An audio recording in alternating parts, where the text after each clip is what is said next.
And they wrote a really interesting article. I think it was yesterday. It says December 31st, silver's final checkout. The one night you can gift yourself life-changing wealth.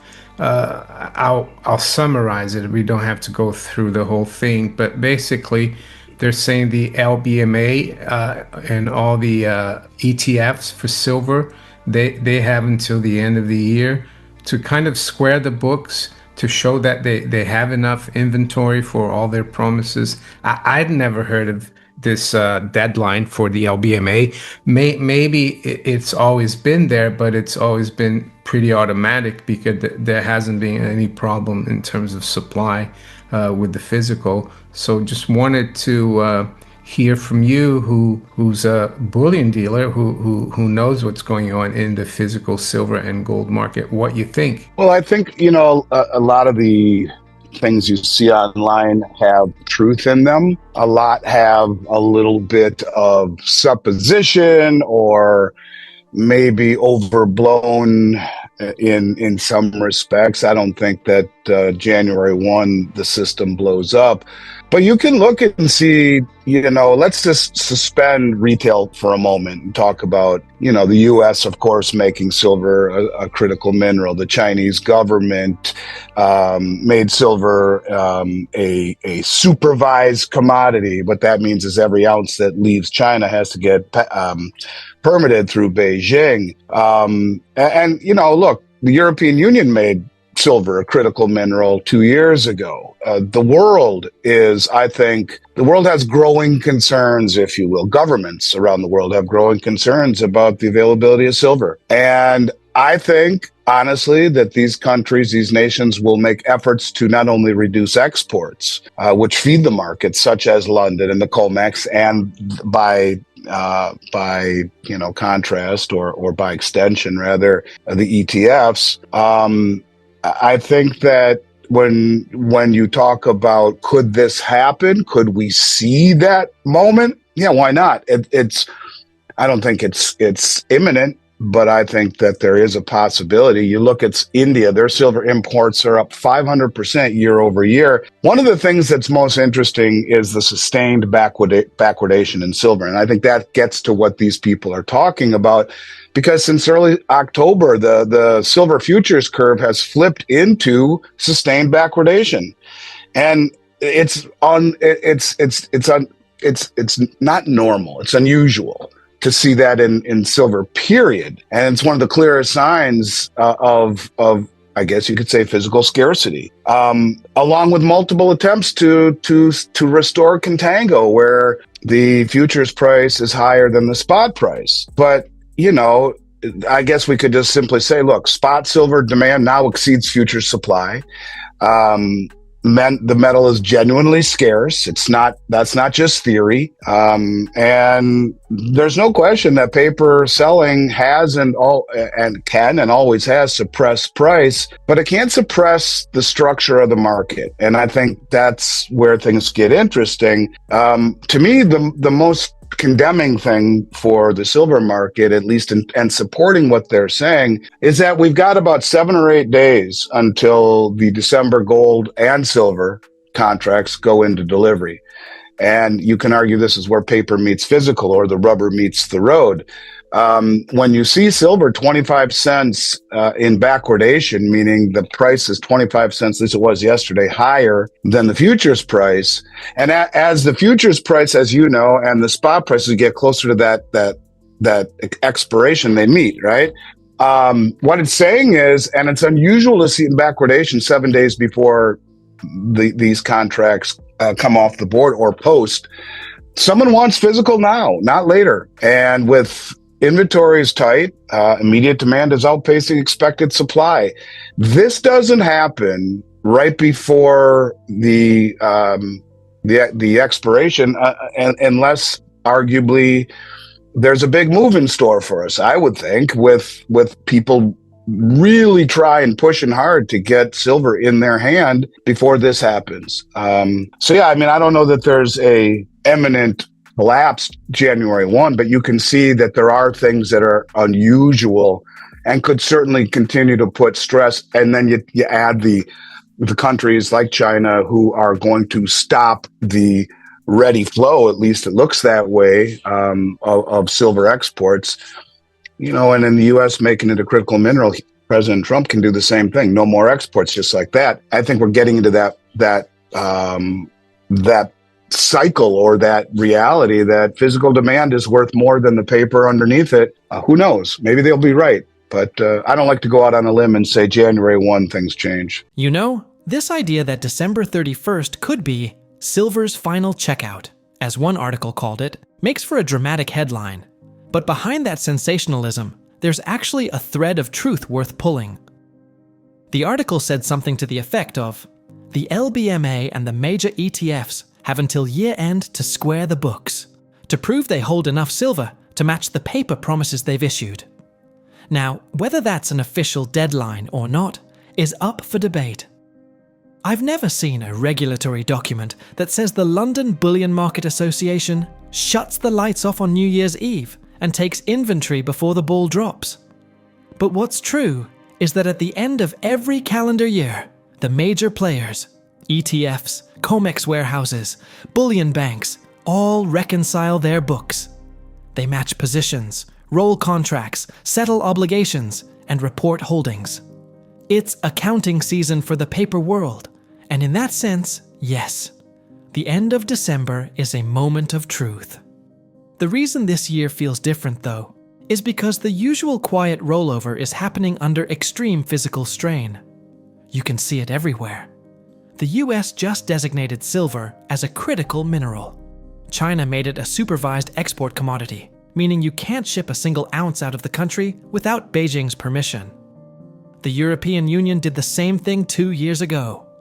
This isn't coincidence. This is a global signal. Governments are waking up to the reality that silver, the metal that makes the modern world function, is running thin. Now, could we see a moment? An actual point in time when the paper and physical worlds collide? Absolutely. But is it going to happen precisely at midnight on January 1st? Probably not. What's more likely is that the stress that's been building in the system, the backwardation, the physical premiums, the export restrictions, keeps tightening until something finally snaps. Let's set retail aside for a moment and look at the institutional side. The LBMA and COMEX sit at the heart of the global silver trade. Together, they clear hundreds of millions of ounces a day in paper silver. Contracts, forwards, swaps, and options. But behind that sea of paper, the actual physical silver sitting in vaults is only a fraction of what's promised. It's the classic fractional reserve model. And as long as no one asks for delivery, the game works fine. But now they are asking.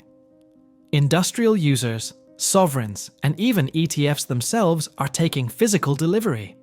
That's why we're seeing something unusual: sustained backwardation. Since early October, the silver futures curve has been inverted, meaning the spot price is higher than the futures price. That's not how healthy commodity markets behave. Normally, futures prices are higher than spot because of the cost of storage and insurance. When the opposite happens, when people are willing to pay more for silver today than for silver later, it's a screaming red flag. It means immediate demand is outpacing available supply. It means the metal is scarce. Backwardation in silver has appeared briefly before, but sustained backwardation over months? That's new. That's structural. And it tells you that paper selling can suppress price for a while, but it can't suppress the underlying market structure. The physical truth always wins in the end.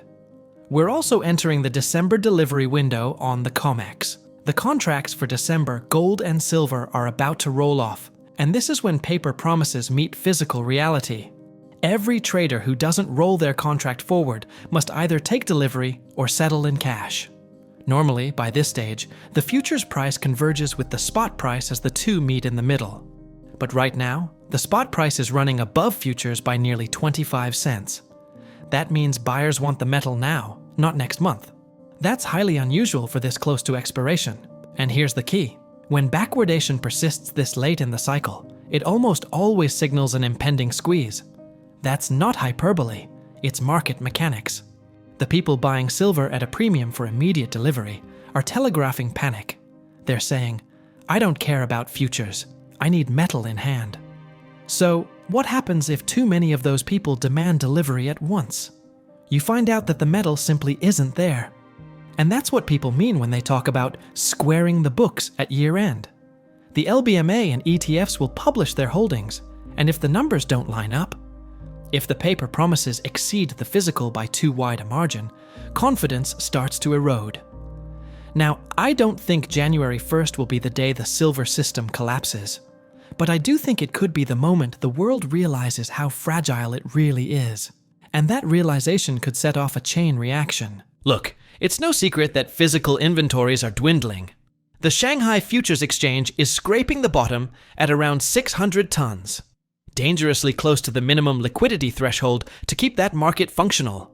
In London, LBMA vaults have bled more than 70% of their silver since 2020. That's not retail coin demand doing that. That's sovereign, industrial, and institutional buying. The big money draining the float. India's imports are up over 500% year over year. Let that sink in. They're not just restocking, they're front-running a global squeeze. When you see backwardation in London, export restrictions in China, and record imports in India, you're looking at a silent tug-of-war for physical control. And yet, the paper market still pretends all is well. They keep shorting futures, writing unbacked ETFs, and claiming they can deliver when asked. But the math doesn't add up. There are, by some estimates, over 300 ounces of paper silver for every real ounce available for delivery. That's a powder keg. Now, to be fair, the LBMA and COMEX have survived stress before.